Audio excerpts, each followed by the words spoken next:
ভগবদ্গীতায় শ্রীকৃষ্ণ নিজেই বলেছেন যে তার জন্ম, কর্ম ইত্যাদি সবই দিব্য, এবং কেউ যখন তত্ত্বগতভাবে তা জানতে পারে, তখন তিনি ভগবদ্ধামে প্রবেশ করবার যোগ্যতা অর্জন করেন। ভগবানের জন্ম একজন সাধারণ মানুষের মতো নয়।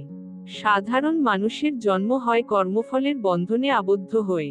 কর্মের ফলস্বরূপ সে এক দেহ থেকে অন্য আরেক দেহে দেহান্তরিত হয়। ভগবানের জন্মের কথা বিশ্লেষণ করে ভগবদ্গীতার 2য় অধ্যায় বলা হয়েছে, তিনি তার নিজের ইচ্ছার প্রভাবে আবির্ভূত হন।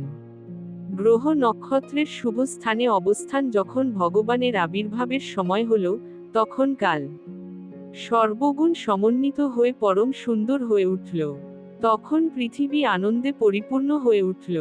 তিথি, যোগ এবং নক্ষত্র তখন সর্বমঙ্গলময় এবং সর্বসুলক্ষণ যুক্ত হয়ে উঠল। সর্বসুলক্ষণযুক্তা রোহিণী নক্ষত্র তখন তুঙ্গে প্রকাশিত হল।